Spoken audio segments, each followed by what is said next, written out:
Hello friends, welcome to Java Tutorials. In this video of JUnit5 tutorial, we'll talk about test execution order. So here we are going to learn how to maintain test execution order in JUnit5. So first of all, we'll understand all the related concept, and finally we'll go through the one demo project. There we will basically try to understand all the concept using demo project, right? So let's start. So here, first of all, you need to keep in mind that true unit tests typically should not rely on the order in which they are executed, but there are times when it is necessary to enforce a specific test method execution order. For example, when we write integration test or functional test where sequence of test is important, right? So when you are going to write integration or functional testing, and sometimes you need to maintain test execution order, then uh, test execution comes into the picture in that case. Yeah, so to control the order in which test methods are executed, annotate your test class or test interface with add test method order, right? And specify the desired method order implementation. We can use one of the following built-in method order implementation. Apart from that, if you want to create your own custom method order implementation, that is also provision in JUnit5. So when we talk about the, first of all, you need to annotate your class with this annotation add test method order, right? And if you use this annotation order annotation, then within the basically your test class, before every test method you can use this annotation add order annotation. That's the concept. That's the one of the implementation of method order.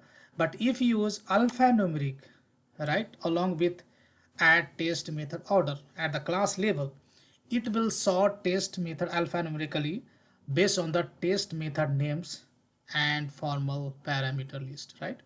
If you use random, then basically name itself indicates that it will order test method randomly, right? That will not basically maintain any kind of order. So let's try to understand through an example, right? So here I'm going to jump on my Eclipse, and here already I have written test cases, right?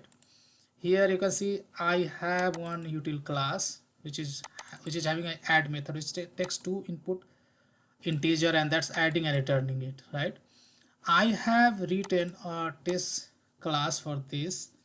So here I have three genuine test cases I have written: test 1, test 2, and test 3, and rest of the methods represents the life cycle method, right? So here let's say if I run this test class, then let's see how in which order test cases are executing. Yeah, so let me run.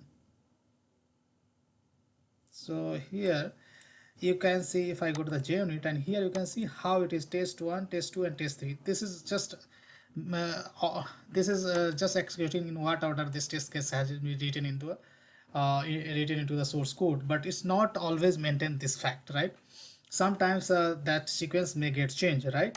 So what happened, we have to use annotation is called uh, here I'm going to use annotation on the class level, basically add method order. Sorry, now what's the annotation? Basically we have seen in the slide that name of annotation is add test method order, right? That's test method order annotation, right, on class level.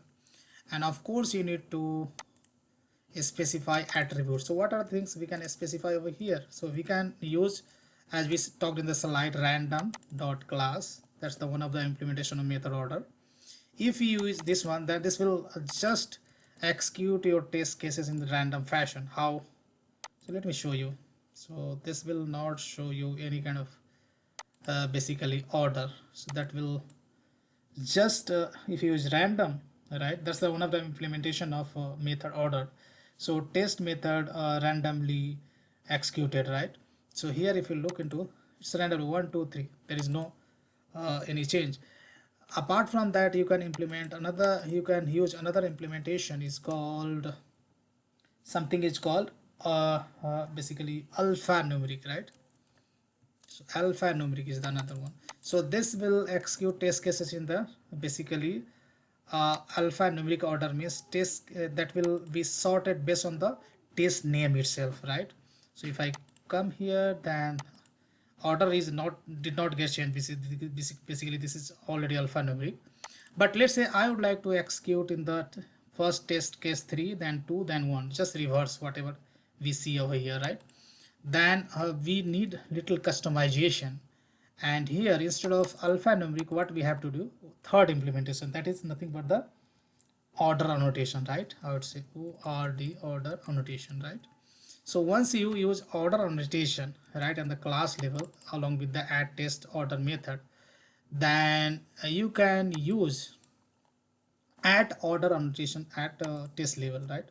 So here I want this test case to be executed first, so I would write order, right, and here order you can specify, right? So directly you can specify integer, or you can write value equals to 1. So this will be executed first, then this will be executed second, and this I want to be executed third, right? So now test is going to execute, this test cases is going to execute in this order, right? First test case 3, then test case 2, and then test case 1. So let me show you. So here just I have given the incremental number 1 2 4, but here you can see like 5 6 7 also you can give, right? So here if I run, then let's see. So if I run here, you can see the order of execution of these test cases. So 3 2 1, right? So it is maintaining the order. So guys, whenever you write some kind of functionality test or integration test, then sometimes let's say whatever I am doing in this test case, so this test case is dependent on that. So this case has to execute first, right?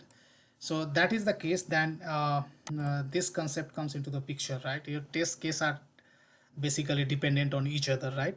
But what is the ideal scenario? We should write the test cases as independent as possible.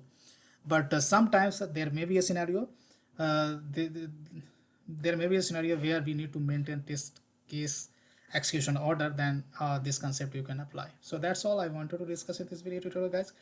Big thank you, and see you there in the next video tutorial.